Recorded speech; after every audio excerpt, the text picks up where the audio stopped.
Hello friends, CBSE board के छात्रों के लिए बड़ी खबर निकल के सामने आ रही है। लेकिन उससे पहले मैं आपको कुछ पास्ट रिवाइंड कराना चाहूँगा। जैसे कि आप लोग अच्छी तरीके से जानते हैं, जब बोर्ड एग्जाम्स हमारे पोस्टपोन्ड हुए थे कोविड की वजह से, तो देश में काफ़ी सारे अहम रोल जो रहा था दिल्ली गवर्नमेंट का रहा था। दिल्ली गवर्नमेंट ही वो गवर्नमेंट थी जिन्होंने सबसे पहले ये रिक्वेस्ट किया था सीबीएसई बोर्ड से, और साथ ही साथ उन्होंने दिल्ली के यानी कि एचआरडी मिनिस्टर को भी ये रिक्वेस्ट पर्सनली किया था कि बोर्ड एग्जाम्स को इस समय में कराना बेहतर नहीं होगा, इसे पोस्टपोन ही किया जाना चाहिए। लेकिन फिर से दिल्ली गवर्नमेंट यानी कि दिल्ली की तरफ से बड़ी अपडेट निकल के सामने आ रही है पूरी देश भर के सीबीएसई बोर्ड के छात्रों के लिए। दिल्ली गवर्नमेंट ने पूरे देश भर के छात्रों के लिए रिक्वेस्ट किए हैं फिर से, यानी कि ये जो रिक्वेस्ट है दिल्ली गवर्नमेंट के एजुकेशन डिपार्टमेंट द्वारा किया गया है। सीबीएसई बोर्ड को एक पर्सनली लेटर लिखा गया है जो सीबीएसई बोर्ड के छात्रों को समझना है। दिल्ली गवर्नमेंट अब ये फिर से समझ चुकी है कि 7 महीने का टोटल पढ़ाई का लॉस और केवल 30% सिलेबस को कम कर देना ये बिल्कुल भी सही नहीं होगा। सबसे पहले आप समझिए दिल्ली गवर्नमेंट द्वारा यानी दिल्ली के जो एजुकेशन डिपार्टमेंट द्वारा सीबीएसई बोर्ड को लेटर में क्या कहा गया है। उसके बाद आप लोग नीचे अपने राय जोड़ दीजिएगा, क्योंकि मैं मानता हूं कि सरकार से बेहतर स्कूल टीचर और स्टूडेंट्स जानते हैं कि उनकी पढ़ाई का कितना लॉस हुआ है, या पढ़ाई का लॉस हुआ भी है या नहीं हुआ है। ये आप लोग नीचे कमेंट सेक्शन में बताइएगा। और आपके बोर्ड एग्जाम्स डिले होना चाहिए या नहीं होना चाहिए, ये भी आपसे एक सवाल है, तो इसका जवाब भी आप नीचे दीजिएगा। तो चलिए मैं सबसे पहले आपको अच्छी तरीके से डिटेल में समझाता हूँ कि आपका एजुकेशन डिपार्टमेंट है, उन्होंने सीबीएसई बोर्ड को लेटर में लिखा क्या है।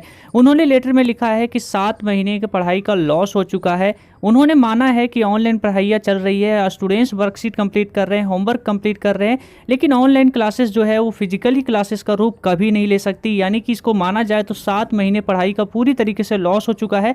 और सीबीएसई बोर्ड को उन्होंने रिक्वेस्ट किया है लेटर में कि आपको फिर से सिलेबस को रिड्यूस करें, और साथ ही साथ सिलेबस को रिड्यूस करना ही काफ़ी नहीं होगा, आपको बोर्ड एग्जाम्स को भी मई तक के लिए डिले करना होगा। आप लोग फिर से मैं रिवाइंड कर रहा हूँ, बोर्ड एग्जाम्स को मई तक को डिले करिए। यानी सबसे पहले उन्होंने लेटर में रिक्वेस्ट किया है कि आप सिलेबस को कट करिए, यानी कि सिलेबस को और आप डिक्रीज करिए, और साथ ही साथ आप जो है आपके बोर्ड एग्जाम्स को मई तक के लिए डिले करिए, और आपको एक नया सैंपल पेपर फिर से जारी करिए। ये रिक्वेस्ट की गई है लेटर में दिल्ली सरकार द्वारा, दिल्ली के एजुकेशन डिपार्टमेंट द्वारा। ये लेटर को क्यों महत्वपूर्ण समझा जा रहा है, सबसे पहले आप इसकी भी एक रीजन है। इसका रीजन ये है कि दिल्ली सरकार और एजुकेशन डिपार्टमेंट दोनों में आप समझ सकते हैं, सरकार से बेहतर एजुकेशन डिपार्टमेंट के अंदर आने वाले स्कूल्स और टीचर जानते हैं कि पढ़ाई का कितना लॉस हो रहा है। और आपके सिलेबस को यानी कि इन चेंजेस को देखते हुए, इस स्थिति को देखते हुए, कोविड को देखते हुए आगे क्या हमें निर्णय लेने होंगे, ये हाईली रिक्वेस्ट किया गया है लेटर में। इस लेटर को लेकर सीबीएसई बोर्ड का रिस्पॉन्ड आने को वेट है, यानी कि सीबीएसई बोर्ड इस पर क्या रिएक्ट करती है।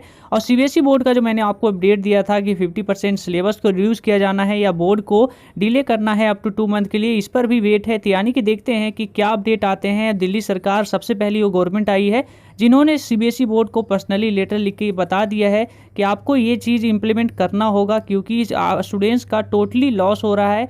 तो अभी के इस वीडियो में इतना ही। आगे हम इस अपडेट पे लगातार बने हुए हैं। कोई और अपडेट आती है क्लास 10th 12th स्टूडेंट्स के लिए, तो उन अपडेट को सबसे पहले हम आप तक लाएंगे। वीडियो कैसे लगी आप नीचे कमेंट सेक्शन में बता सकते हैं, और वहीं आपके कोई क्वेश्चन हो क्लास 10th 12th स्टूडेंट्स के रिगार्डिंग, तो आप नीचे कमेंट सेक्शन में कमेंट करके पूछ सकते हैं। तो अभी के इस वीडियो में इतना ही। जय हिंद।